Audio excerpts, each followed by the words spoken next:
Hello guys, કેમ છો? મજામાં ને? ઇન્ડોઆઈસમાં એકવાર ફરીથી આપ સૌનું સ્વાગત છે. આજનો આપણો પહેલો આર્ટિકલ પ્રધાનમંત્રી મત્સ્ય સંપદા યોજનાના બારામાં છે. યુપીએસસી, જીપીએસસી અને સ્પીપા ત્રણેય એક્ઝામ માટે મોસ્ટ ઇમ્પોર્ટન્ટ આર્ટિકલ હું આને કહી શકું, કારણ કે યુપીએસસીનું તમે પ્રીવિયસ યરનું કોઈ પણ પેપર ઉઠાવી લો, તમને એ પેપરની અંદર સ્કીમ વિશેના ક્વેશ્ચન જોવા મળશે. એમાં જે સેન્ટ્રલ ગવર્મેન્ટની સ્કીમ છે એના વિશે ક્વેશ્ચન આવવાની સંભાવના યુપીએસસીમાં સૌથી વધારે હોય, કારણ કે સ્ટેટની સ્કીમ ત્યાં ના આવે. સમજી ગયા? તો અત્યારે પ્રધાનમંત્રી મત્સ્ય સંપદા યોજના ન્યૂઝમાં છે, તો એ યુપીએસસી માટે પણ ઇમ્પોર્ટન્ટ થાય છે, જીપીએસસી માટે પણ અને સ્પીપા માટે પણ ઇમ્પોર્ટન્ટ છે. તો અત્યારે હું તમને આના વિશે ડિટેલમાં ઇન્ફોર્મેશન આપવાનો છું. તો જો આપણે જે ફાઇનાન્સ મિનિસ્ટર તો એમને પોતાની જે બજેટ સ્પીચ આપી ફેબ્રુઆરી મંથમાં, તો ત્યારે એ બજેટ સ્પીચમાં પ્રધાનમંત્રી મત્સ્ય સંપદા યોજના વિશે ઇનિશિયલ ઇન્ફોર્મેશન આપવામાં આવી હતી, અનાઉન્સમેન્ટ કરવામાં આવ્યું હતું. પરંતુ અત્યારે ન્યૂઝ શું છે? અત્યારે ન્યૂઝ એ છે કે 2 દિવસ પહેલા જ આજે પ્રધાનમંત્રી મત્સ્ય સંપદા યોજના છે, તો એને ઓફિશિયલી લોન્ચ કરી દેવામાં આવી છે. તો એટલા જ માટે આપણી માટે આ સ્કીમ ઇમ્પોર્ટન્ટ થાય છે અને યુપીએસસીમાં આ વર્ષે આના વિશે ક્વેશ્ચન પણ આવી શકે છે. તો આના મેઇન ટાર્ગેટ શું છે એના વિશે હું તમને ડિટેલમાં ઇન્ફોર્મેશન આપવાનું છું. સૌથી પહેલાં તમારે યાદ શું રાખવાનું છે, આ સ્કીમ કઈ મિનિસ્ટ્રીમાં આવે છે? તો મિનિસ્ટ્રી કઈ છે? મિનિસ્ટ્રી ઓફ ફિશરીઝ છે, કારણ કે મત્સ્ય એટલે તમે સમજી શકો જે માછલી રિલેટેડ, જે માછીમારી કરતા હોય, તો એ લોકોના માટે જ આ સ્કીમ છે, તો એને લોન્ચ કરવામાં આવી છે.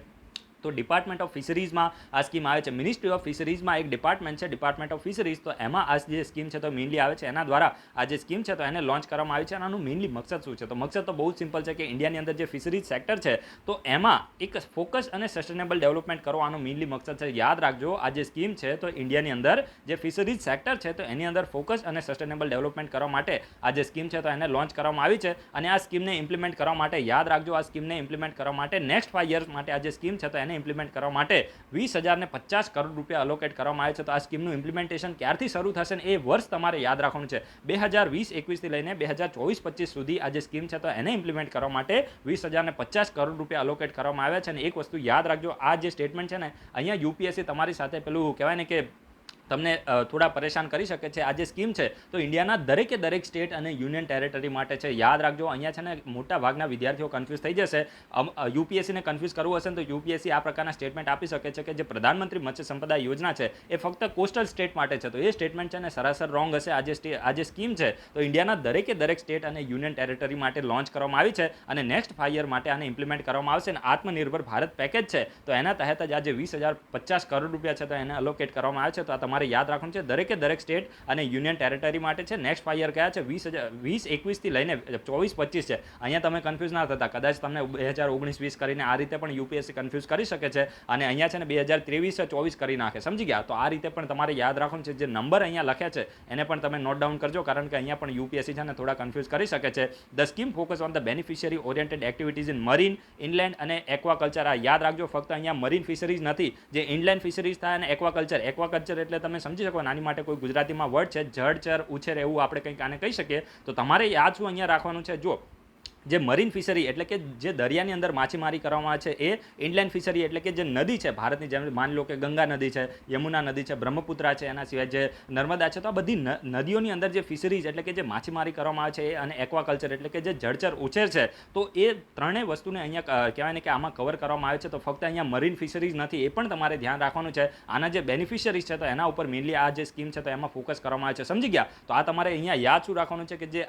પ્રધાનમંત્રી મત્સ્ય સંપદા યોજના છે તેમાં મરીન ફિશરીઝ, ઇનલેન્ડ ફિશરીઝ અને એક્વાકલ્ચર આ ત્રણેયનો સમાવેશ કરવામાં આવે છે. તો આ પણ તમે નોટ ડાઉન કરજો. It seeks to adopt the cluster or area base approach. તો આ તો બહુ સિમ્પલ છે કે આમાં જે ક્લસ્ટર અને એરિયા બેઝ અપ્રોચ છે તો એ આમાં એડોપ્ટ કરવામાં આવશે. હવે આ છે ને મેઇન આના ટાર્ગેટ અહીંયાથી એક્ઝામ માટે ખૂબ જ રેલેવન્ટ થાય છે અને યુપીએસસીમાં છે ને ક્વેશ્ચન આવશે તો અહીંયાથી જ આવશે કે આમાં મેઇનલી ટાર્ગેટ કેટલા રાખવામાં આવે છે. તો જો ટાર્ગેટ તો મેઇનલી છે ને 2024-25 સુધી અત્યારે હાલ ઇન્ડિયાની અંદર જે ફિશનું પ્રોડક્શન થાય છે એટલે કે જે માછલીઓનું જે ઉત્પાદન થાય છે તો 2024-25 સુધી અત્યારે હાલમાં જે ઉત્પાદન થાય છે એમાં 70 લાખ ટનનું એડિશન એની અંદર કરવું, આ આમનો મેઇનલી મકસદ રાખવામાં આવે છે. સમજી ગયા? પ્રધાનમંત્રી મત્સ્ય સંપદા યોજના છે તો એમાં ટાર્ગેટ રાખવામાં આવ્યો છે કે 2024-25 સુધી હાલમાં જે ફિશનું પ્રોડક્શન થાય છે તો એમાં 70 લાખ ટનનો વધારો કરવા. તમે નંબર ખાસ નોટ ડાઉન કરજો, કારણ કે આ પ્રકારના જે સ્ટેટમેન્ટ છે તો ડાયરેક્ટ એક્ઝામમાં ફોર્મ થઈ શકે છે.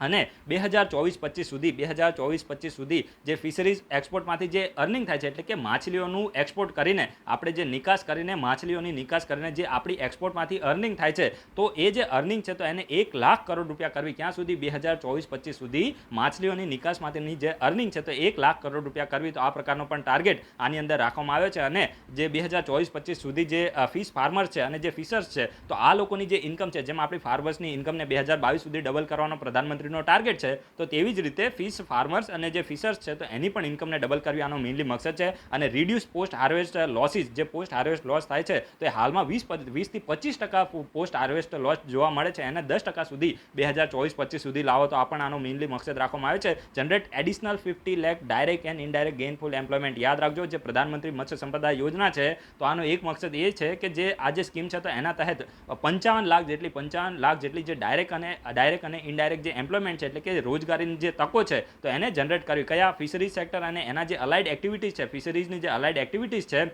તો એમાં 55 લાખ જેટલી ડાયરેક્ટ અને ઇનડાયરેક્ટ જે એમ્પ્લોયમેન્ટ છે તો એને જનરેટ કરવી પણ આનો મેઇનલી મકસદ રાખવામાં આવ્યો છે. અને આની યુનિકનેસ શું છે? તો યુનિકનેસ તો આમાં બહુ સિમ્પલ છે, એટલે આમાં અદ્ભુત અથવા તો અદ્વિતીય આની અંદર બીજું કંઈક નવું શું છે? તો નવું તો બહુ જ સિમ્પલ છે. તો જો ખાસ કરીને આમાં કરવામાં શું આવશે, જે ફિશિંગ વેસલ છે તો એને જે ફિશિંગ વેસલ છે તો એમાં નવી ટેકનોલોજી છે તો એને યુઝ કરવામાં આવશે. સમજી ગયા? જે ફિશિંગ વેસલ છે તો એને અપગ્રેડ કરવામાં આવશે, જે બોટ હોય તો એને અપગ્રેડ કરવામાં આવશે, પછી બાયો ટોયલેટ છે તો એને શરૂ કરવામાં આવશે, aquaculture in સલાઇન and alkaline area છે, પછી સાગર મિત્રા છે, એફએફપીસ છે, તો આ બધા છે ને આની અંદર ઘણા બધા નવા ઇનિશિયેટિવ પણ આની અંદર શરૂ કરવામાં આવે છે. તો આ પણ તમારે યાદ રાખવાનું છે. બાકી એટલું બધું એક્ઝામ માટે રેલેવન્ટ નથી. આજે મેં તમને ઉપર જે ટાર્ગેટ કીધા ને, આ ટાર્ગેટને તમે ખાસ નોટ ડાઉન કરજો, કારણ કે અહીંયાથી ડાયરેક્ટ ક્વેશ્ચન બનવાનો છે. હવે જો આમાં છે ને આજે પ્રધાનમંત્રીએ સ્કીમને લોન્ચ કરી તો એની સાથે 2 દિવસ પહેલા લોન્ચ કરી, તો એની સાથે બીજા કેટલાક નવા ઇનિશિયેટિવ પણ કહેવાય ને કે અનાઉન્સ કરવામાં આવે છે. તો નવા ઇનિશિયેટિવ ઉપરથી પણ ક્વેશ્ચન બની શકે છે. આમાં જો ખાસ કરીને છે ને એક ફિશ બ્રૂડ બેંકને એસ્ટાબ્લિશ કરવામાં આવશે. તો આ બ્રૂડનો મતલબ શું થાય છે તમે સમજી શકો ને?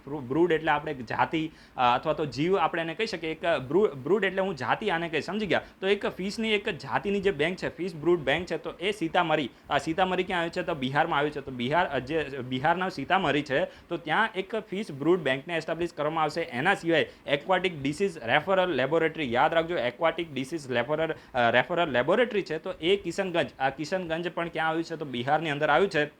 તો આ લેબ છે તો એને પણ શરૂ કરવામાં આવશે. હવે લેબનું શું કામ છે આપણે કરવાની જરૂર નથી, એ સાયન્ટિસ્ટ કરશે. આપણે જસ્ટ ખાલી યુપીએસસી અને જીપીએસસી માટે તમારે જસ્ટ એટલું જ યાદ રાખવાનું છે કે એક્વાટિક ડિસીઝ રેફરલ લેબ છે તો એ કિશનગંજ છે બિહારમાં, તો ત્યાં એને એસ્ટાબ્લિશ કરવામાં આવી છે. એના સિવાય comprehensive fish production technology centre, યાદ રાખજો, comprehensive fish production technology centre એ doctor Rajendra Prasad central agriculture university જે બિહારમાં આવી છે તો ત્યાં આને એસ્ટાબ્લિશ કરવામાં આવશે. આપણું નામ આવી ગયું, સમજી ગયા? તો આ તમારે ખાસ યાદ રાખવાનું છે. કોમ્પ્રિહેન્સિવ ફિશ પ્રોડક્શન ટેકનોલોજી છે, આ જે ટેકનોલોજી સેન્ટર છે તો આને doctor Rajendra Prasad central agriculture university જે પૂસા બિહારમાં આવી છે તો ત્યાં આને એસ્ટાબ્લિશ કરવામાં આવશે. થોડી ફેક્ચ્યુઅલ ડેટા છે પરંતુ એક્ઝામ માટે રેલેવન્ટ છે એટલે તમારે યાદ તો રાખવું જ પડશે. એમાં મેં તમને ઉપર જે ટાર્ગેટ કીધા ને એ ટાર્ગેટ તમારે ખાસ યાદ રાખવાના છે. અહીંયાથી ડાયરેક્ટ ક્વેશ્ચન બનશે ને નેક્સ્ટ 5 યર માટે છે આ સ્કીમ, અને એની માટેનું ફંડ કેટલું અલોકેટ કરવામાં આવ્યું એ તમારે યાદ રાખવાનું નથી. 5 યરને તમે યાદ રાખજો, 2020-21 થી લઈને 2024-25 સુધી ઇન્ડિયાના દરેક સ્ટેટ અને યુનિયન ટેરેટરીમાં આ જે સ્કીમ છે તો એને લોન્ચ કરવામાં આવી છે. અને આ ફક્ત મરીન ફિશિંગની એક્ટિવિટી થાય એની માટે નથી,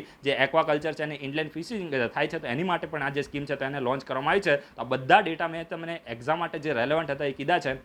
હવે જો અત્યારે છે ને પ્રધાનમંત્રી મત્સ્ય સંપદા યોજના ન્યૂઝમાં છે તો આપણું કામ તો શું છે કે ભાઈ આની સાથે લિંક કરીને રિવિઝન કરવાનું. અધરવાઇઝ આઇસોલેશનમાં ભણતો ક્યારે રિવિઝન થતું નથી. તો જસ્ટ તમારે છે ને આ વિડીયોના કમેન્ટ બોક્સમાં બહુ જ મસ્ત એક સ્કીમ છે, એનો તમારે આન્સર આપવાનો છે. પીએમ કિસાન સંપદા યોજના, પ્રધાનમંત્રી કિસાન સંપદા યોજના. આ યોજના કઈ મિનિસ્ટ્રી દ્વારા લોન્ચ કરવામાં આવી છે? શું આને કોઈ મિનિસ્ટ્રી ઓફ એગ્રીકલ્ચર દ્વારા લોન્ચ કરવામાં આવી છે કે કોઈ બીજી મિનિસ્ટ્રી છે? બીજી જ છે. આ તમારે આ વિડીયોના કમેન્ટ બોક્સમાં કહેવાનું છે કે આ જે પ્રધાનમંત્રી કિસાન સંપદા યોજના છે તો એ કઈ મિનિસ્ટ્રી દ્વારા લોન્ચ કરવામાં આવી છે ને એનો મેઇનલી મકસદ શું છે? ઓબ્જેક્ટિવ છે ને ઓબ્જેક્ટિવ ઉપરથી ક્વેશ્ચન બનવાની સંભાવના ખૂબ જ વધારે હોય છે અને મિનિસ્ટ્રી તમારે ખાસ કહેવાનું છે. બસ વધારે ડિટેલમાં આન્સર નહીં આપો તો ચાલશે. આપણે એવું નથી કહેતા કે તમે એકદમ ડિટેલમાં જ બધી વસ્તુ છે એને કોપી કરીને પેસ્ટ કરો. જસ્ટ ઇવન તમે જે એક્ઝામ માટે રેલેવન્ટ પોઈન્ટ હોય ને એ આઈડેન્ટિફાય કરવા ખૂબ જ જરૂરી છે અને એ જ તમારે સ્કિલને શીખવાની છે. અને દરેક લોકો ટુ ધ પોઈન્ટ આન્સર આપશો તો પણ ચાલી જશે. અને વિડીયો ગમે તો લાઈક કરવાનું થોડું રાખો તો વધારે સારું છે. 400 લોકો વિડીયો જોવે છે, એમાંથી 60-70 લોકો લાઈક કરે. એટલીસ્ટ તમે થમને તો પ્રેઝ કરી શકો, કારણ કે આપણે અહીંયા 1 કલાક બોલી શકીએ તો તમારે ત્યાં એટલીસ્ટ વિડીયોને લાઈક તો કરો છો એવું મારું માનવું છે. ના ગમે તો ડિસલાઈક પણ કરી શકો. વિડીયોના ડિસ્ક્રિપ્શન બોક્સમાં ટેલિગ્રામ ચેનલ છે, ઇન્સ્ટાગ્રામ અકાઉન્ટ છે, ટ્વિટર અકાઉન્ટ છે, ફેસબુક પેજ છે, વોટ્સએપ ગ્રુપ છે, બધાની લિંક આપી છે. ત્યાંથી પણ તમે ઇન્ડોઆઈ સાથે જોઈન થઈ શકો છો. એના પછી જે નેક્સ્ટ આર્ટિકલ છે તો એ દેખો અપના દેશ વેબિનાર સિરીઝના બારામાં છે. ઓલરેડી ઘણી વખત આપણે આજે દેખો અપના દેશ વેબિનાર સિરીઝ છે તો એના વિશે આર્ટિકલને ડિસ્કસ કરી લીધો છે. એમાં પણ ખાસ કરીને જે હૈદરાબાદ સિટી છે તો એના ઉપર દેખો અપના દેશ વેબિનાર સિરીઝમાં એક વેબિનારને ઓર્ગેનાઇઝ કરવામાં આવ્યો હતો. એના સિવાય જે હમ્પી સિટી છે વિજયનગર એમ્પાયરની, તો હમ્પી સિટી વિશે પણ મેં તમને ડિટેલમાં ઇન્ફોર્મેશન આપી છે. તો એવી જ રીતે અત્યારે જે મિનિસ્ટર ઓફ ટુરિઝમ છે તો એને દેખો અપના દેશ વેબિનાર સિરીઝમાં જે પંજાબ આપણું સ્ટેટ છે તો એના ઉપર એક વેબિનારને ઓર્ગેનાઇઝ કર્યો હતો. અને એટલા જ માટે આ પંજાબ સિટી અત્યારે ન્યૂઝમાં આવ્યું છે સ્ટેટ. તો આપણે શું કરીશું, અત્યારે પંજાબ વિશે ડિટેલમાં ડિટેલમાં ઇન્ફોર્મેશન લઈશું. પંજાબની ખાસ કરીને એમાં કેટલા તહેવારો છે અને ઇમ્પોર્ટન્ટ જે પ્લેસીસ છે તો એના વિશે આપણે ઇન્ફોર્મેશન લેવાના છીએ. તો જો સૌથી પહેલાં તો તમને હું આ દેખો આપના દેશ વેબિનાર સિરીઝ છે તો એના વિશે થોડી ઇન્ફોર્મેશન આપું. તો મિનિસ્ટ્રી ઓફ ટુરિઝમ દ્વારા આને શરૂ કરવામાં આવી છે અને આનો મેઇનલી મકસદ શું છે? તો મકસદ તો બહુ સિમ્પલ છે કે ઇન્ડિયાના જે પણ ટુરિઝમ ડેસ્ટિનેશન છે તો એના વિશે લોકોમાં અવેરનેસ આપવામાં આવે છે. સોશિયલ મીડિયામાં વેબિનાર ઓર્ગેનાઇઝ કરીને આના વિશે લોકોમાં અવેરનેસ આપવામાં આવે છે કે આ જે પ્લેસ છે તો ઇન્ડિયાની અંદર આવ્યું છે, તમારે આના વિશે વિઝિટ કરવી જોઈએ, સારું એવું પ્લેસ છે. તો જેથી કરીને જે પણ અનનોન પ્લેસ છે, તમને ખબર છે કે જે તાજમહેલ છે અને મોટા મોટા જે પ્રખ્યાત શહેરો છે, પ્રખ્યાત જે ડેસ્ટિનેશન છે ટુરિઝમ ડેસ્ટિનેશન, તો એના વિશે લોકોને ઇન્ફોર્મેશન ખબર છે. પણ એના સિવાય પણ અમુક એવી જગ્યાએ સારા એવા ટુરિઝમ ડેસ્ટિનેશન છે જેના વિશે લોકોને ઇન્ફોર્મેશન નથી. તો એ ઇન્ફોર્મેશનને આપવા માટે, અવેરનેસ ફેલાવવા માટે દેખો આપના દેશ webinar series ministry of tourism દ્વારા એક ભારત શ્રેષ્ઠ ભારત પ્રોગ્રામ છે તો એના તહેત જ લોન્ચ કરવામાં આવી છે. તો દેખો આપના દેશ વેબિનાર સિરીઝ એક ભારત શ્રેષ્ઠ ભારતના ભાગરૂપે લોન્ચ કરવામાં આવી છે અને ટુરિઝમ ડેસ્ટિનેશન વિશે અવેરનેસ ફેલાવવામાં આવે છે. હવે આપણે પંજાબ વિશે વેબિનાર ઓર્ગેનાઇઝ થયો તો આપણે પંજાબ વિશે થોડી ઇન્ફોર્મેશન લઈએ, કારણ કે અહીંયાથી ડાયરેક્ટ ક્વેશ્ચન આવશે. તો સૌથી પહેલાં તમારે યાદ શું રાખવાનું છે? જે પંજાબ છે તો એને લેન્ડ ઓફ 5 વોટર્સ તરીકે ઓળખવામાં આવે છે. અહીંયાથી ડાયરેક્ટ સ્ટેટમેન્ટ બની શકે છે કે કયું સ્ટેટ એ લેન્ડ ઓફ 5 વોટર્સ તરીકે, અને જીકેમાં પણ તમને કામ આવે તો પંજાબને લેન્ડ ઓફ 5 વોટર્સ તરીકે આને ઓળખવામાં આવે છે. આ 5 રિવરના નામ ઉપર છે. તમારે યાદ રાખવાની 5 રિવર કઈ છે? જેનબ છે,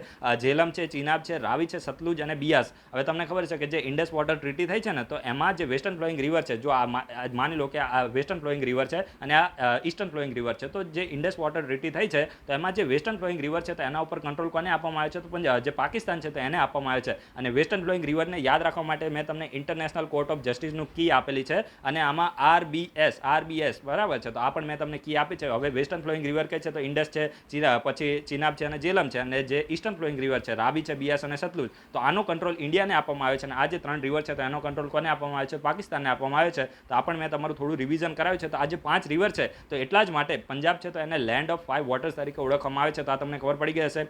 હવે જો આજે પંજાબ છે ને તો એનો મોટા ભાગનો જે ભાગ છે તો એ આપણા મહારાજા રણજીત સિંહ હતા તો એમના દ્વારા ઓક્યુપાય કરવામાં આવ્યો હતો. અને એટલા જ માટે જે મહારાજા રણજીત સિંહ છે તો એમને બીજી રીતે શેર ઓફ પંજાબ તરીકે પણ ઓળખવામાં આવે છે. આમનું ઉપનામ શું છે, અથવા તો આપણે ફેન્સી નામ કહી શકીએ, જે મહારાજા રણજીત સિંહ છે તો એમને શેર એ પંજાબ તરીકે પણ ઓળખવામાં આવે છે. આ તમે ખાસ નોટ ડાઉન કરજો કે મહારાજા રણજીત સિંહ છે તો એમને અર્લી 19th સેન્ચુરીમાં જે પંજાબ છે તો એનો મોટા ભાગનો જે ભાગ છે તો એને ઓક્યુપાય કરી લીધો હતો. અને જે મહારાજા રણજીત સિંહ છે તો એમને શેર એ પંજાબ તરીકે પણ ઓળખવામાં આવે છે. અને જો બીજું તમને ખબર હશે કે જે બ્રિટિશ ગવર્મેન્ટ છે અને જે શીખ છે તો એના વચ્ચે વોર થઈ હતી, જેને આપણે કહીએ છીએ એંગ્લો શીખ વોર. હવે 2 એંગ્લો શીખ વોર થઈ છે. હવે જો આજે એંગ્લો શીખ વોર થઈને એમાં સેકન્ડ એંગ્લો શીખ વોરમાં જે શીખ છે તો એની જે પહેલી થઈ તો એમાં ટ્રીટી ઓફ કહેવાય ને કે ટ્રીટી ઓફ લાહોર કે એવી કોઈ ટ્રીટી થઈ હતી. મને ટ્રીટી પ્રોપર યાદ નથી, તમે એના વિશે થોડું રિવિઝન કરી લેજો. તો ફર્સ્ટ એંગ્લો શીખ વોર છે તો એમાં એ ટ્રીટી થઈ હતી. પછી જે સેકન્ડ એંગ્લો શીખ વોર થઈ તો એમાં જે શીખ હતા તો એની હાર થઈ ગઈ હતી. અને પછી જે બ્રિટિશર્સ હતા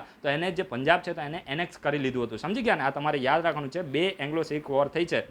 જેમ 4 એંગ્લો મૈસૂર વોર થઈ, પછી 3 એંગ્લો મરાઠા વોર થઈ, તો એવી જ રીતે 2 એંગ્લો શીખ વોર થઈ છે. અને પછી જે એંગ્લો શીખ વોર થઈ એના પછી જે પંજાબ છે તો એને એનેક્સ કરી લેવામાં આવ્યું હતું. હવે એનેક્સ કેમ કર્યું? હવે જો આ ટાઈમ તમે જો 1849નો ટાઈમ છે, 1849નો ટાઈમ છે. હવે આ સમયની અંદર ગવર્નર જનરલ કોણ હતો? તો પેલો હતો ડેલહાઉસી. સમજી ગયા ને? લોર્ડ ડેલહાઉસી આ સમયની અંદર ગવર્નર જનરલ હતો. અને એની પોલિસી શું હતી? ડોક્ટ્રિન ઓફ લેપ્સની એની પોલિસી હતી અને એનેક્સેશનની એની પોલિસી હતી. ને એટલા જ માટે આ સમયની અંદર જ્યારે જે શીખ એમ્પાયર હતું તેનું હાર થઈ પછી જે સેકન્ડ એંગ્લો શીખ વોર પછી જે પંજાબ છે તો એને જે ઈસ્ટ ઇન્ડિયા કંપની છે તો એના દ્વારા એનેક્સ કરી લેવામાં આવ્યું હતું. જે લોર્ડ ડેલહાઉસી છે તો એની ડોક્ટ્રિન ઓફ લેપ્સની પોલિસી હતી, એટલે કે ચૂકનો સિદ્ધાંત આપણે ગુજરાતીમાં એને કહી શકીએ. અને જે વેલેસ્લી હતો, લોર્ડ વેલેસ્લી, આપણે અમને લોર્ડ તો ના જ કહેવું જોઈએ, મારા ખ્યાલથી આપણી જે બુક છે તો એમાં અપડેટ કરવાની જરૂર છે. આ લોર્ડ વર્ડ છે ને મને થોડો અલગ લાગે છે. આપણે એમને ભગવાન કેમ હજુ સુધી કહીએ છીએ? સમજી ગયા? આ થોડું સરકારે પણ વિચારવાની જરૂર છે. તો જે વેલેસ્લી હતો તો વેલેસ્લીની એક પોલિસી હતું જેનું નામ છે સબસિડરી અલાયન્સ. યાદ રાખજો, વેલેસ્લીની પોલિસી હતી સબસિડરી અલાયન્સ. અને જે ડેલહાઉસી છે તો એની પોલિસી કઈ હતી? ડોક્ટ્રિન ઓફ લેપ્સની પોલિસી હતી. એટલે કે માની લો કે કોઈ પણ રાજા હોય તો એને પોતાનો ખુદનો બાળક ના હોય ને એને જો એડોપ્ટ કરેલો સન હોય, યાદ રાખજો ખૂબ જ ઇમ્પોર્ટન્ટ છે. માની લો કે કિંગ છે અને એને કોઈ ખુદનો સન નથી, એને કોઈ બાળક, એને પોતાનો કોઈ સન નથી, એટલે કે એને બાળક થયા નથી. અને જો એ કોઈ એનું મૃત્યુ થઈ જાય તો એને કોઈ એડોપ્ટ કરેલો સન હોય તો એને કોઈ દિવસ રાજગાદી ઉપર બેસાડી શકાય નહીં. અને એનું પછી જે સ્ટેટ છે તો એને જે બ્રિટિશ ગવર્મેન્ટ છે તો એનેક્સ કરી લેતી હતી. તો આને ડોક્ટ્રિન ઓફ લેપ્સ એટલે કે ચૂકનો સિદ્ધાંત આપણે દેશી ભાષામાં આપણે કહી શકીએ. તો આ પણ તમારે યાદ રાખવાનું છે કે 1849માં સેકન્ડ એંગ્લો મૈસૂર વોર પછી જ્યારે જે શીખની હાર થઈ પછી આ જે પંજાબ સ્ટેટ છે તો એને એનેક્સ કરી લેવામાં આવ્યું હતું બ્રિટિશ દ્વારા. અને પંજાબના ઇમ્પોર્ટન્ટ ફેસ્ટિવલ કયા છે, અહીંયાથી ડાયરેક્ટ ક્વેશ્ચન બની શકે છે. પંજાબના ઇમ્પોર્ટન્ટ ફેસ્ટિવલ આમાં જે લોહરી અને જે બૈસાખી છે તો આના ઉપરથી ડાયરેક્ટ ક્વેશ્ચન બનશે. આ તમારે ખાસ નોટ ડાઉન કરવાનું છે, બાકીના એટલા ઇમ્પોર્ટન્ટ નથી. તો એક તમારે યાદ રાખવાનું છે, તીજ છે, પછી લોહરી છે, બસંત પંચમી છે, બૈસાખી છે અને હોલા મહલ્લા. યાદ રાખજો, ખૂબ જ ઇમ્પોર્ટન્ટ છે, અહીંયાથી ડાયરેક્ટ ક્વેશ્ચન બની શકે છે. તે તીજ છે, પછી લોહરી છે, બસંત પંચમી છે, બૈસાખી છે અને હોલા મહલ્લા પંજાબના ઇમ્પોર્ટન્ટ ફેસ્ટિવલ છે. અને પંજાબની અંદર ગોલ્ડન ટેમ્પલ પણ આવેલું છે, સુવર્ણ મંદિર જેને આપણે કહીએ છીએ. અને જે શીખ ધર્મના જે લોકો જે વિશ્વમાં રહે છે તો આ લોકો માટે એક ઇમ્પોર્ટન્ટ પિલગ્રિમેજ ડેસ્ટિનેશન છે. અને અહીંયા છે ને એક અમૃત સરોવર છે પંજાબમાં, જે અમૃત સરોવર છે તો આ જે અમૃત સરોવર છે તો આનું કન્સ્ટ્રક્શન છે તો એ ત્રીજા ગુરુ, હવે તમને ખબર છે કે શીખના છે ને 10 ગુરુ હતા જે હ્યુમન હતા અને 11મા ગુરુ કોણ છે, ગુરુ ગ્રંથ સાહિબ છે.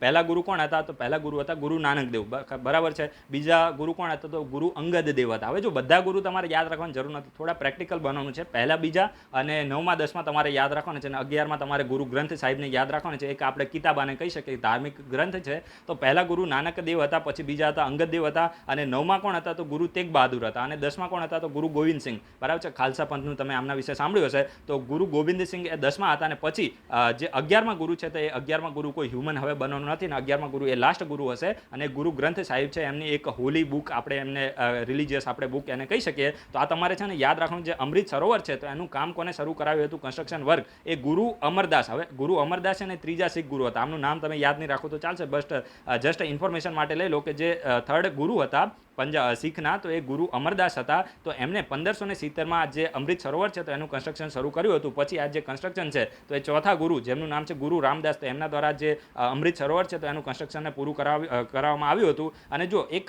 સિટી ઓફ ફતેહગઢ સાહિબ છે ને તો આના વિશે પણ અત્યારે વેબિનાર થયો તો એમાં ઇન્ફોર્મેશન આપવામાં આવ્યું હતું. તો આ સિટી ઓફ ફતેહગઢ સાહિબ છે તો એના વિશે હું તમને થોડી ઇન્ફોર્મેશન આપી દઉં. તો જો ખાસ કરીને આ જે ફતેહનો મતલબ શું થાય, ફતેહનો મતલબ થાય વિક્ટરી, સમજી ગયા. જેવું તમે સાંભળ્યું છે શીખ લોકો એવી રીતે બોલતા વાહે ગુરુજી કા ખાલસા વાહે ગુરુજી કી ફતેહ. ફતેહ એટલે શું થાય, વિજય, સમજી ગયા. તો આ છે ને ફતેહગઢ સાહિબ છે તો આને છે ને બીજી રીતે જે ઇંગ્લિશ છે તો એમાં ટાઉન ઓફ વિક્ટરી તરીકે પણ આને ઓળખવામાં આવે છે, સમજી ગયા. જે ફતેહગઢ છે તો એનો મતલબ ઇંગ્લિશમાં શું થાય છે, ટાઉન ઓફ વિક્ટરી એનો મતલબ થાય છે. અને જો આ જે ટાઉન ઓફ વિક્ટરી છે તો આને કેમ ફતેહગઢ કેમ આને કહેવામાં આવે છે, તો હવે ગઢ એટલે શું થાય, ટાઉન, બરાબર, અને ફતેહ એટલે વિક્ટરી. હવે જો 1710 ની અંદર જે શીખ લોકો છે તો એમને મેઇનલી બાબા બંદા સિંહ બહાદુર, યાદ રાખજો, બાબા બંદા સિંહ બહાદુરની અધ્યક્ષતામાં લીડરશિપમાં 1710માં શીખ લોકોએ બાબા બંદા સિંહ બહાદુરની અધ્યક્ષતામાં જે મુગલનો ફોર્ટ હતો તો એને શું કરી દીધો હતો, કોન્કર્ડ કરી લીધો હતો, વિજય મેળવી લીધો હતો, સમજી ગયા. એટલે કે જે મુગલનો ફોર્ટ હતો તો એને ડિસ્ટ્રોય કરીને જે મુગલ છે તો એના ઉપર કોન્કર્ડ એટલે કે વિજય મેળવી લીધો હતો. અને પછી આ લોકોએ અહીંયા જે પોતાનું શીખનું શાસન છે તો એને એસ્ટાબ્લિશ કર્યું હતું. કોના અધ્યક્ષતામાં, ગુરુ જે બંદા સિંહ બહાદુર છે તો એમની અધ્યક્ષતામાં 1710ની અંદર જે મુગલનો ફોર્ટ હતો તો એને ડિસ્ટ્રોય કરીને જે એરિયા હતો તો એને કોન્કર્ડ કરી લીધો હતો, વિજય એરિયા ઉપર મેળવી લીધો હતો. અને પછી આ જે સિટી છે તો એને એસ્ટાબ્લિશ કરવામાં આવી હતી અને પછી ત્યાં શીખોનું જે શાસન છે તો એને રૂલને એસ્ટાબ્લિશ કરી દેવામાં આવ્યો હતો. તો આ તમારે યાદ રાખવાનું છે. ફતેહગઢ સાહિબ સિટી ક્યાં આવી છે, પંજાબમાં આવી છે.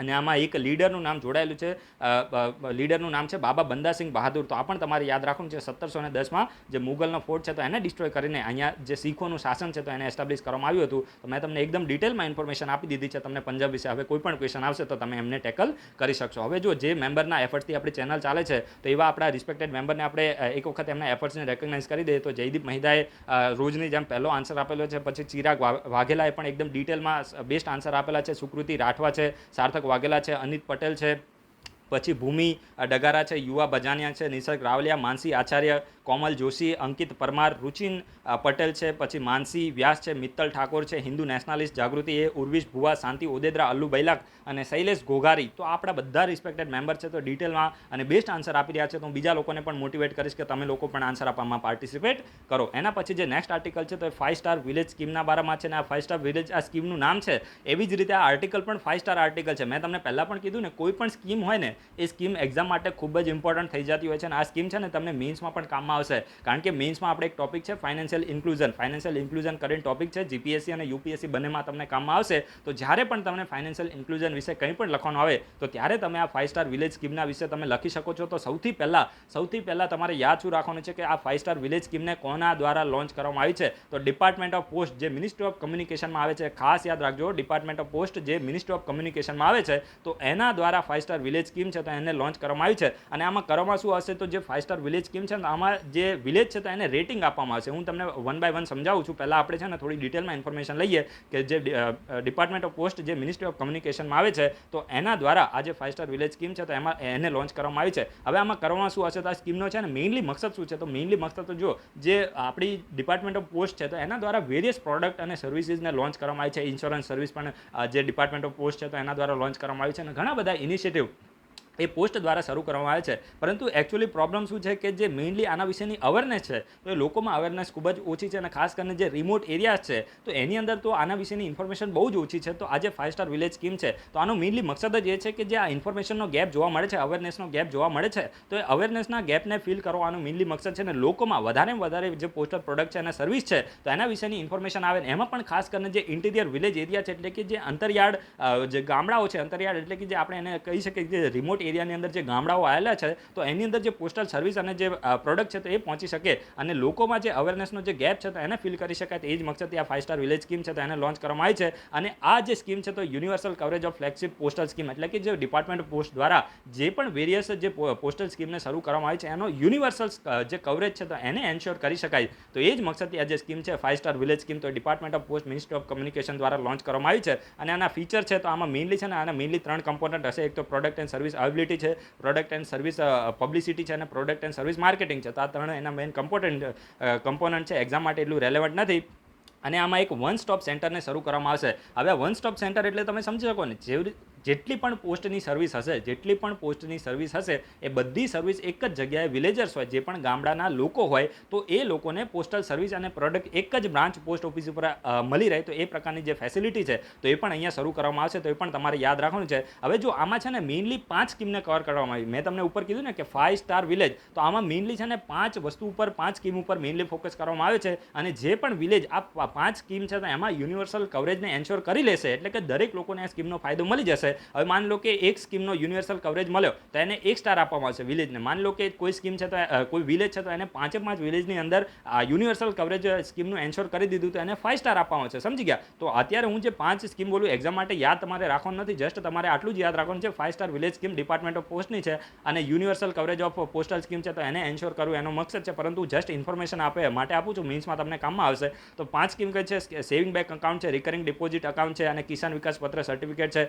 સુકન્યા સમૃદ્ધિ અકાઉન્ટ છે, પબ્લિક પ્રોવિડન્ટ ફંડ અકાઉન્ટ છે, પછી funded post office saving account linked India post payment bank. હવે જો આ ઇન્ડિયા પોસ્ટ પેમેન્ટ બેંક છે ને તો આને સપ્ટેમ્બર 2018માં લોન્ચ કરવામાં આવી હતી. આના વિશે તમે ઇન્ફોર્મેશન થોડી લેજો, એક્ઝામ માટે રેલેવન્ટ થઈ જાય છે. આ પણ ડિપાર્ટમેન્ટ ઓફ પોસ્ટ દ્વારા શરૂ કરવામાં આવી છે. પછી પોસ્ટલ લાઈફ ઇન્સ્યોરન્સ પોલિસી છે, પછી rural postal life insurance policy છે, પ્રધાનમંત્રી સુરક્ષા બીમા યોજના ખૂબ જ ઇમ્પોર્ટન્ટ છે. યુપીએસસી આના વિશે ક્વેશ્ચન પૂછેલો છે. પ્રધાનમંત્રી સુરક્ષા બીમા યોજના અને પ્રધાનમંત્રી જીવન જ્યોતિ બીમા યોજના. હવે જો જીવન જ્યોતિ બીમા યોજના છે ને તો એમાં 1 વર્ષનું 330 રૂપિયા પ્રીમિયમ છે, અને પ્રધાનમંત્રી સુરક્ષા બીમા યોજના છે તો એમાં 1 વર્ષનું 12 રૂપિયાનું જ પ્રીમિયમ છે. મારે તો આ બંને ઇન્સ્યોરન્સ મારે છે એટલે તમે લોકો પણ કરાવી લેવાનું. જસ્ટ 12 રૂપિયા છે, પરંતુ ફ્યુચરમાં ખૂબ જ તમને કામમાં આવશે. હવે 12 રૂપિયામાં તમને શું લાગે છે? કોઈ દિવસ ઇન્સ્યોરન્સ પોલિસી આપે 2 લાખ રૂપિયાનું આમાં પેકેજ છે તો એક પ્રકારનું કહેવાય ને કે એટલે પૈસાની આપણે વાત નથી, જસ્ટ એક સિક્યોરિટી માટે ખૂબ જ જરૂરી છે. અને ફ્યુચરમાં તમને કોઈ પણ પ્રકારનો એક્સિડન્ટ કે આ પ્રકારની પરિસ્થિતિ ઊભી થાય તો ત્યારે તમને આ પ્રકારના જે ઇન્સ્યોરન્સ છે તો એ કામ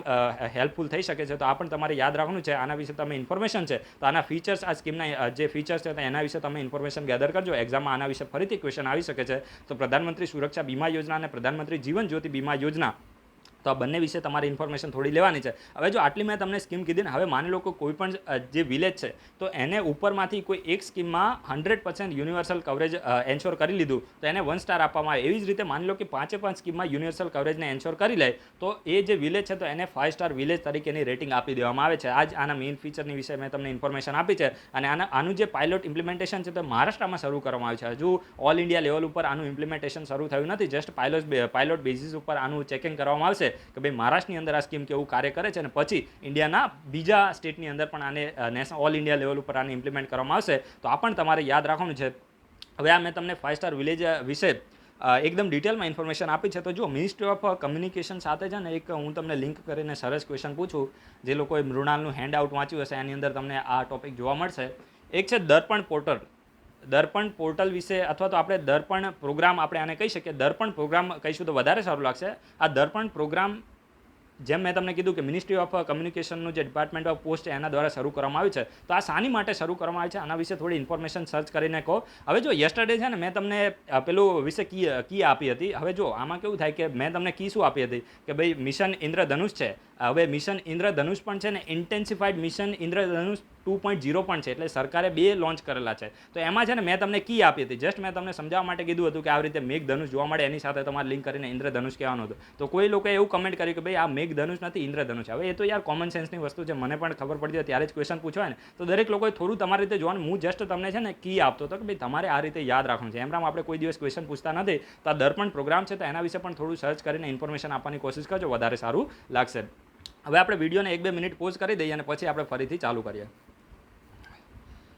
એના પછી જે નેક્સ્ટ આર્ટિકલ છે તો તે ગોવિંદ બલ્લભ પંતના બારામાં છે. હિસ્ટ્રીમાં ખૂબ જ ઇમ્પોર્ટન્ટ પર્સનાલિટી છે. પ્રી ઇન્ડિપેન્ડન્સ અને પોસ્ટ ઇન્ડિપેન્ડન્સ બંનેમાં આમને ખૂબ જ સારું એવું યોગદાન આપેલું છે. તો આમના વિશે આપણે ડિટેલમાં ઇન્ફોર્મેશન લેવાના છે. તો સૌથી પહેલાં છે ને તમારે ન્યૂઝ જાણી લેવાના છે કે આ જે બલ્લભ પંત છે, ગોવિંદ બલ્લભ પંત, તો એ ન્યૂઝમાં કેમ આવે છે. તો જો અત્યારે છે ને ગોવિંદ બલ્લભ પંતની 10મી સપ્ટેમ્બરે 133મી જન્મ જયંતિ કહેવાય ને કે સેલિબ્રેટ કરવામાં આવી છે. તો આ 133 ને આ બધું તમારે યાદ રાખવાનું નથી. યુપીએસસીમાં આવો ક્વેશ્ચન ના આવે, જસ્ટ તમારી ઇન્ફોર્મેશન માટે છે. પરંતુ આપણે આ પર્સનાલિટી છે તો એમના વિશે ઇન્ફોર્મેશન લેવાની છે, આમનું યોગદાન અને આમને હિસ્ટ્રીમાં કઈ કઈ મુવમેન્ટની અંદર પાર્ટિસિપેટ કર્યું છે અને કયા ક્ષેત્રની અંદર આમને મેઇન કોન્ટ્રીબ્યુશન આપ્યું છે. ત્યાંથી એક્ઝામની અંદર ખૂબ જ સારો એવો ક્વેશ્ચન આવી શકે છે. તો સૌથી પહેલાં આમનો જીવનકાળ આપણે જોઈ લઈએ. એક્ઝામ માટે તમારે યાદ રાખવાની જરૂર નથી, જસ્ટ ઇન્ફોર્મેશન માટે છે. 1887થી લઈને 1961 સુધીનો આમનો જીવનકાળ રહ્યો છે. હવે જો આજે ગોવિંદ બલ્લભ પંત હતા ને એક લોયર હતા, ફ્રીડમ ફાઇટર હતા અને એક આપણું જે મોડર્ન ઇન્ડિયા છે તો એના આર્કિટેક્ટમાંથી એક છે, સમજી ગયા. એટલે કે ગોવિંદ બલ્લભ પંત છે તો એક વકીલ હતા, પેશેથી એક વકીલ હતા,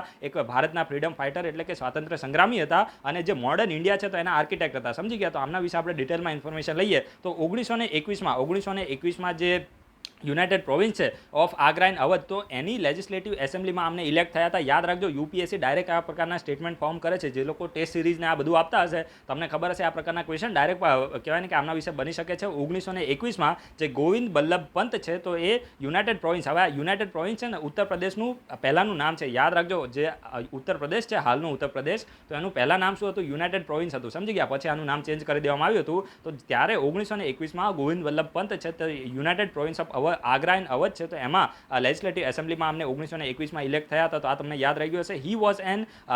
હી was an untiring participant in both non cooperation movement and civil disobedient movement. ખૂબ જ ઇમ્પોર્ટન્ટ છે કે જે NCM નોન કોપરેશન મુવમેન્ટ છે અને સિવિલ ડિસોબિડિયન્સ મુવમેન્ટ, તો આ બંનેમાં આમને પાર્ટિસિપેટ કરેલો છે, ભાગ લીધો હતો. તો આના ઉપરથી પણ સ્ટેટમેન્ટ બનાવી શકે છે કે Govind Ballabh Pant participated in non cooperation movement and civil disobedience movement. તો આ બંને આ જે સ્ટેટમેન્ટ છે તો એ સાચું હશે. બંને મુવમેન્ટની અંદર આમને પાર્ટિસિપેટ કર્યું હતું. તો આ પણ તમારે યાદ રાખવાનું છે. He was also a member of the central legislative assembly and constituent assembly. જે આપણા ભારતનું કોન્સ્ટિટ્યુશન બન્યું, બંધારણ બન્યું, તેની માટેની જે કોન્સ્ટિટ્યુઅન્ટ એસેમ્બલી હતી તો એમાં પણ આમને મેમ્બર હતા. અને સેન્ટ્રલ લેજિસ્લેટિવ એસેમ્બલી ખૂબ જ ઇમ્પોર્ટન્ટ છે, યાદ રાખજો. સેન્ટ્રલ લેજિસ્લેટિવ એસેમ્બલી અને કોન્સ્ટિટ્યુઅન્ટ એસેમ્બલી તો આ બંનેના મેમ્બર હતા. તો આ પણ તમારે ખાસ નોટ ડાઉન કરવાનું છે. અને હી serve as the second chief minister of the United province between 1937 to 1939. હવે જો તમને ખબર છે કે ગવર્મેન્ટ ઓફ ઇન્ડિયા એક 1935 આવ્યો, એના પછી ઇન્ડિયાની અંદર પ્રોવિન્શિયલ ઇલેક્શન થાય. હું જસ્ટ તમને શોર્ટમાં ઇન્ફોર્મેશન આપું છું જેથી કરીને તમે થોડું આને લિંક કરી શકો.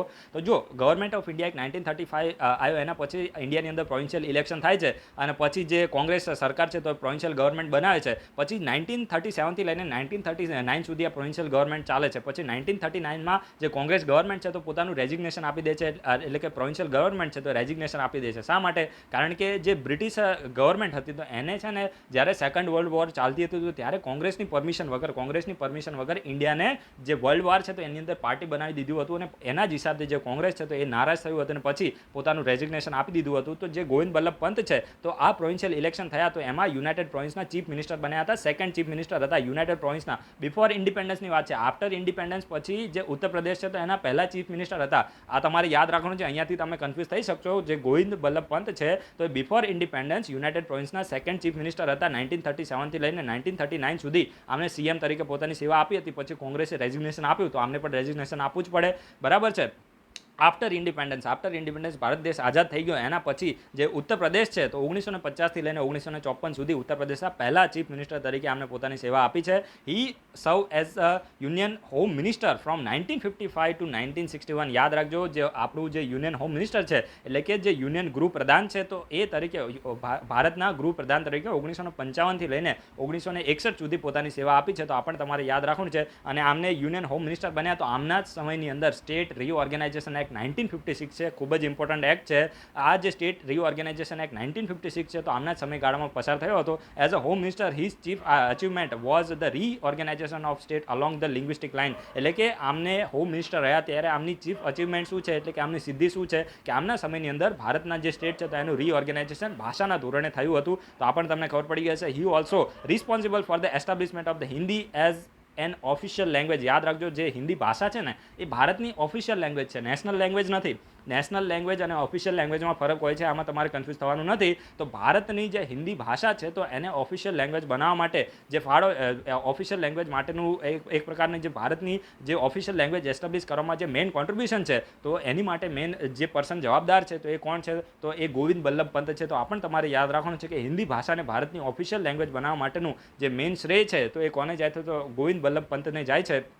અને જે સેન્ટ્રલ ગવર્મેન્ટ છે તો એમાં હિન્દીને ઓફિશિયલ લેંગ્વેજ બનાવવામાં આવીને બાકીના પણ ઇન્ડિયાના ઘણા સ્ટેટ છે તો એની અંદર જે હિન્દી ભાષા છે તો એને ઓફિશિયલ લેંગ્વેજ બનાવવાની જે મેઇન પર્સન રિસ્પોન્સિબલ હતા તો એ કોણ હતા, ગોવિંદ વલ્લભ પંત હતા. તો આ પણ તમને ખબર પડી ગઈ. ટુ ઓનર ઇસે આમનું જે યોગદાન હતું તો એમને ધ્યાનમાં લઈને આમનું જે યોગદાન છે તો એને ધ્યાનમાં લઈને 1957માં એમને ભારત રત્ન એવોર્ડ છે તો એ એનાયત કરવામાં આવ્યો હતો. તો આ પણ તમે યાદ રાખજો, ગોવિંદ વલ્લભ પંતને 1957માં ભારત રત્ન એવોર્ડ છે તો એ મળેલો છે. અને આમનું મેઇન કોન્ટ્રીબ્યુશન શું છે, તો કોન્ટ્રીબ્યુશન છે તો ત્યાંથી પણ હિસ્ટ્રીમાં ક્વેશ્ચન બની શકે છે. તો જો ખાસ કરીને જે ગોવિંદ વલ્લભ પંત છે તો આમના સમયગાળાની અંદર આમને બહુ જ ઇમ્પોર્ટન્ટ જે રિફોર્મ મુવમેન્ટ છે તો એ ચલાવી છે. અને આમને જે જમીનદારી સિસ્ટમ તો એને અબોલિશ કરવાની જે કહેવાય ને એને અબોલિશ કરવા માટે મેઇનલી આમને કાર્ય કર્યું હતું. જે જમીનદારી સિસ્ટમ છે during his tenure he raise several important issues like the need to abolish zamindari system. એના સિવાય જે ફોરેસ્ટ પ્રિઝર્વેશન છે તો એના માટે પણ આમને કાર્ય કર્યું હતું. એટલે કે જમીનદારી સિસ્ટમ છે તો એને અબોલિશ કરવી, ભારતના જે ફોરેસ્ટ છે એટલે કે જે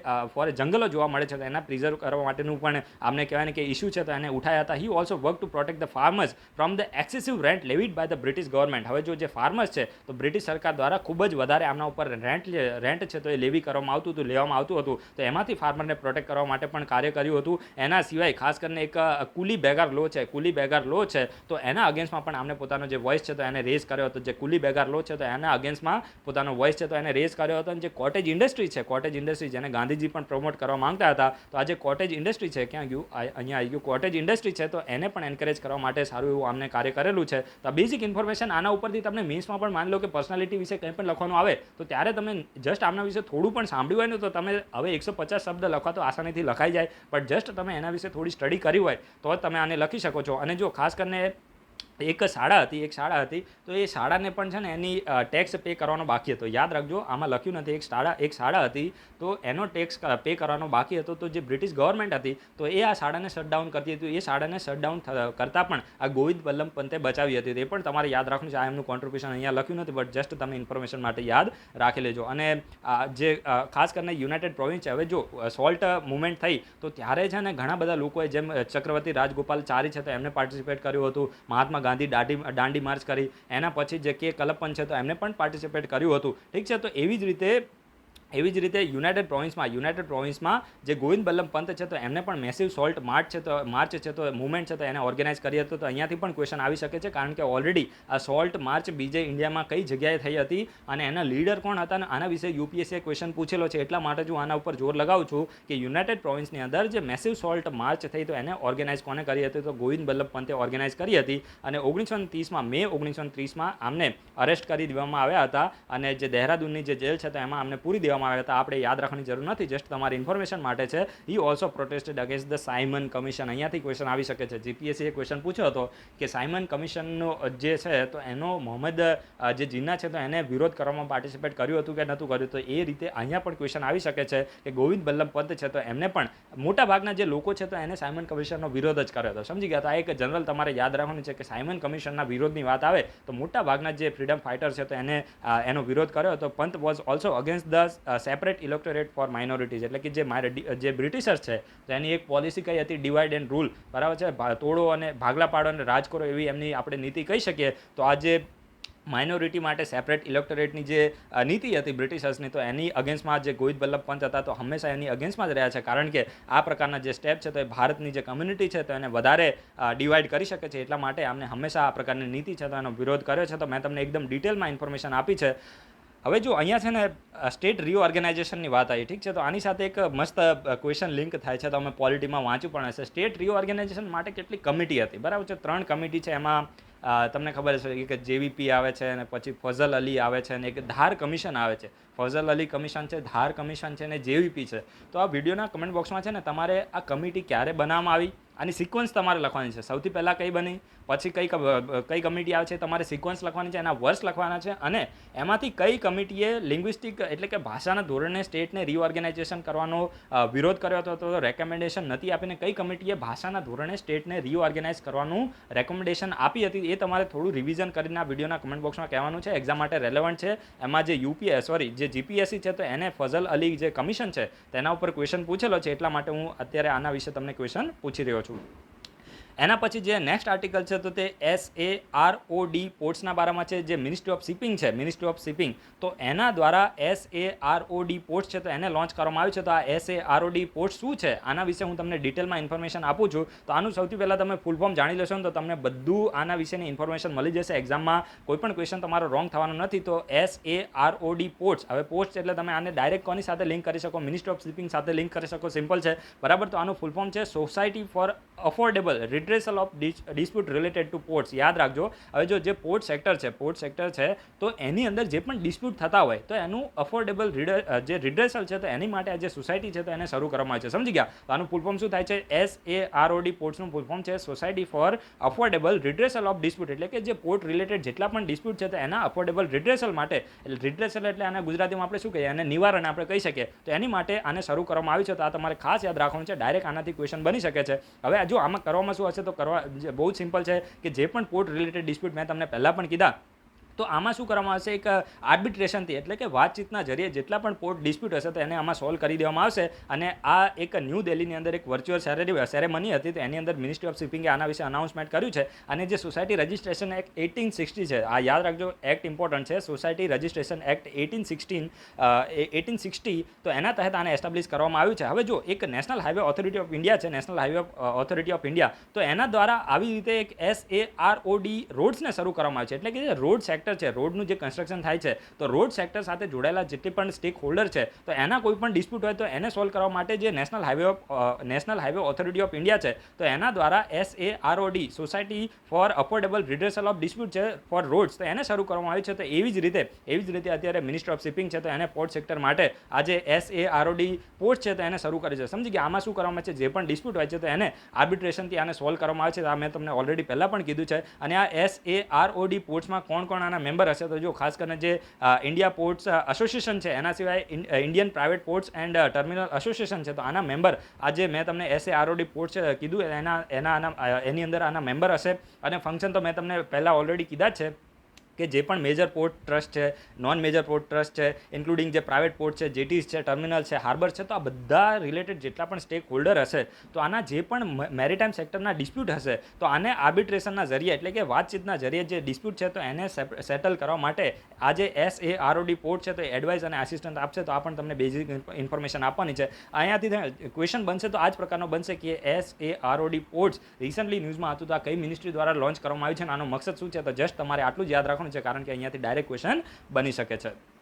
નેક્સ્ટ જે આર્ટિકલ છે તો તે Aatmanirbhar Bharat arise Atal new India ચેલેન્જના બારામાં છે. આ જે ન્યૂ ઇન્ડિયા ચેલેન્જ છે, અટલ ન્યૂ ઇન્ડિયા ચેલેન્જ, તો એને લોન્ચ કરી દેવામાં આવ્યું છે. તો સૌથી પહેલાં તમારે યાદ શું રાખવાનું છે કે આને શા માટે અને કોના દ્વારા લોન્ચ કરવામાં આવ્યું છે, તો ખૂબ જ સિમ્પલ છે કે આત્મનિર્ભર Bharat arise Atal new India challenge છે તો એ ખાસ કરીને અટલ ઇનોવેશન મિશન, આના વિશે 2019માં યુપીએસસીએ ક્વેશ્ચન પૂછ્યો છે કે અટલ ઇનોવેશન મિશન કોના દ્વારા લોન્ચ કરવામાં આવ્યું છે, તો નીતિ આયોગ દ્વારા લોન્ચ કરવામાં આવ્યું છે. અને આ જે અટલ ઇનોવેશન મિશન જે નીતિ આયોગમાં આવે છે તો એના દ્વારા આત્મનિર્ભર Bharat arise Atal new India challenge છે તો એને લોન્ચ કરવામાં આવ્યું છે. અને મકસદ શું છે? મકસદ બહુ સિમ્પલ છે કે ખાસ કરીને ઇન્ડિયાની અંદર જે એમએસએમઈઝ છે અને જે સ્ટાર્ટઅપ છે તો એમાં રિસર્ચ અને ઇનોવેશન છે તો એને વધારવાનો મેઇનલી મકસદ છે. ખૂબ જ ઇમ્પોર્ટન્ટ છે કે જે અપ્લાઇડ રિસર્ચ અને ઇનોવેશન છે તો એને સ્પૂર એટલે કે એમાં વધારો કરવાનો મેઇનલી મકસદ છે. ખૂબ જ સિમ્પલ છે, આમાંથી ડાયરેક્ટ ક્વેશ્ચન આ પ્રકારનો બની શકે છે. તો એટલું તમારે યાદ રાખવાનું છે કે આત્મનિર્ભર Bharat arise Atal new India challenge જે છે તો અટલ ઇનોવેશન મિશન નીતિ આયોગે લોન્ચ કર્યું છે. અને મેઇનલી મકસદ શું છે કે ઇન્ડિયાની અંદર જે એમએસએમઈઝ છે, સ્ટાર્ટઅપ છે તો એમાં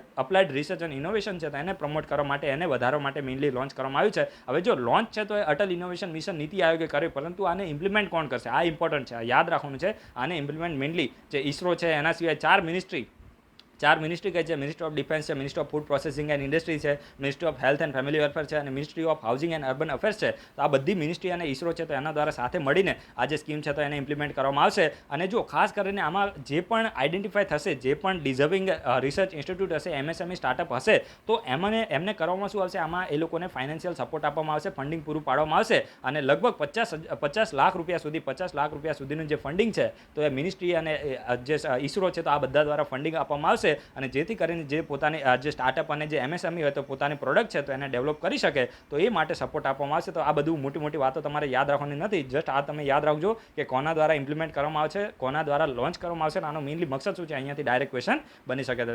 તો આજે આપણે બધા આર્ટિકલ ડિસ્કસ કરી લીધા છે. વિડીયો ગમે તો લાઈક જરૂર કરજો. આશા રાખું કે તમને આ વિડીયોમાં કંઈક નવું જાણવા અને શીખવા મળ્યું હશે. અને વિડીયો ગમે તો તમારા બીજા કોઈ ફ્રેન્ડ્સ યુપીએસસી જીપીએસસીની પ્રિપેરેશન કરતા હોય તો એને પણ તમે શેર કરી શકો છો. કારણ કે આપણે ગુડ મોર્નિંગના આપણે બધા મેસેજને શેર કરીએ છીએ, હું પણ ક્યારેક કરું છું. પણ જો આપણે એક સારો એવો વિડીયોની લિંક કોઈને શેર કરી દઈએ જે યુપીએસસી જીપીએસસીની તૈયારી કરતા હોય અને જો એક્ઝામમાં પાસ થઈ જાય તો એમનું જીવન પણ ચેન્જ થઈ શકે છે. So guys, thanks for watching. તમારા બધાનો દિવસ શુભ થાય.